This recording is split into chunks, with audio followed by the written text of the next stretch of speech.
Assalamu alaikum dear students, hope you all will be in good health. I'm your science teacher of grade 7. Open your books, page number 1. Unit number 1, Human Organ System. What do you mean by organ? Organ means group of tissue. Our body is made up of single cell. When one or more than cells combine together, it can form a tissue. Now group of tissue can make an organ. Now in this chapter we will study about different organ systems, different human organ system. Turn the page number 2. Start from our first system, digestive system, which is known as organ system.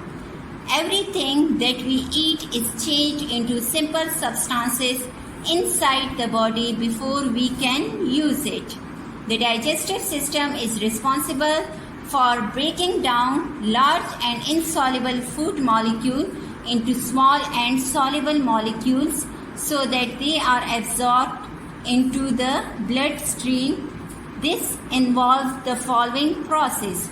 Digestive system, when we eat something, it can convert into simple substances. Now, this digestive system includes following process. First one is digestion. Second is absorption. What do you mean by digestion? It is the breakdown of large molecules into small molecules. Digestion takes place in different parts of the digestive system, including mouth, stomach and small intestine.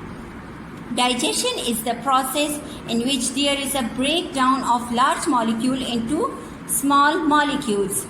This digestion takes place in different parts of digestive system that include mouth, stomach and small intestine. Second, absorption. The transport of the small soluble product of the digestion into the blood stream through the small intestine. The digestive system is a group of hollow organs that are connected together to form a long tube inside the body called alimentary canal. What is absorption? It's the transport of small soluble product to the digestion into the blood through the small intestine. Digestive system contain a canal or a tube which is known as alimentary canal. In addition, there are 3 associated organs that help in digestion process: pancreas, liver and gallbladder. These 3 are organs that help in digestion. Let's come to amazing fact. The stomach can hold a bit more than 1 liter of food at once. The process of digestion. Digestion of food starts in the mouth. Digestion starts from a mouth. Keep it in mind, digestion starts from a mouth. Teeth help to grind food into a pulp. Now, teeth helps into grinding. At the same time, it is mixed with saliva from the salivary glands. Saliva helps to soften the food. Also, it starts to digest the starch in the food into sugar. Now, this saliva, which is present inside our mouth, it can soften the food and then to digest the starch into food into sugar. The tongue helps the food to mix with the saliva and pushes it into gullet or esophagus. Tongue. This tongue helps the food to mix with saliva.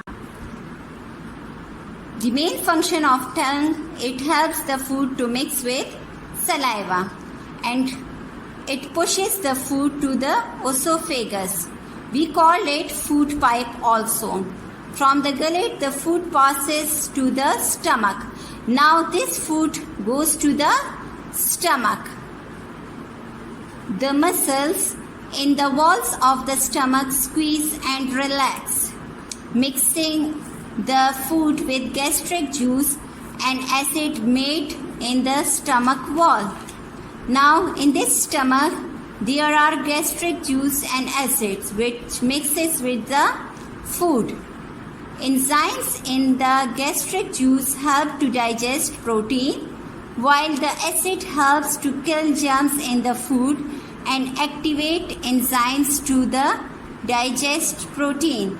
Enzymes help to digest protein which is present in food. When we eat food, if it contains protein, it can digest it by enzymes. From the stomach, the food passes a little at a time into the small intestine. Now, from the stomach, the food passes to the small intestine.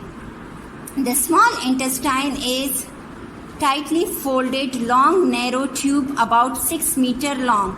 This small intestine is about 6 meters long. It consists of two parts, duodenum, that is first part, and ileum, which is second part. Small intestine consists of two parts, duodenum and ileum. In duodenum, food is mixed with pancreatic juice and bile. Here more juices mix with the food. Now in duodenum, pancreatic juice and bile mixes with food. This pancreatic juice from the pancreas contain a mixture of enzymes which continue to digest the food. This pancreatic juice from the pancreas contains enzymes which continue to the digestion of food, to digest the food. Bile from the liver break up oil droplet to make them easier to digest. Now bile break up oil droplet to make them easier to digest. Digested food is absorbed into the blood through the wall of the ileum, the longest part of the small intestine. It has millions of tiny finger-like projections called villi. Now this digestive food is absorbed into the blood, and the wall of the ileum, the longest part of the small intestine, this blood passes through the wall of ileum, which is the longest part of small intestine, and there are millions of tiny finger-like projection. A villus is about 1 mm long. It has a surface layer only 1 cell thick. It allows digested food to pass through it easily. It has a network of blood capillaries which absorb digested food and carry it to the liver. Now, network of blood capillaries can absorb digested food and it carry to the liver. Undigested food passes into a large intestine. This undigested food passes into the large intestine. The large intestine is the last part of the digestive system. It is 1.5 meter long. Keep it in mind, large intestine is 1.5 meters long, which make it shorter but thicker than the small intestine. The large intestine consists of colon and rectum. The main function of small intestine include absorption of water and storing the undigested food as feces in the rectum, which are then removed through anus. Now this undigested food passes through large intestine and it can come out or removed from our body through anus. Look at this diagram. In this diagram, they can show the different parts which helps in digestion. These salivary glands. These are glands which can help in digestion of food. Esophagus, which is also known as food pipe. Next is liver, stomach, gallbladder, large intestine, pancreas, duodenum, ileum. These two are parts of small intestine. Rectum, anus. These two are parts of large intestine. It's enough for today. Thank you, students. Have a nice day.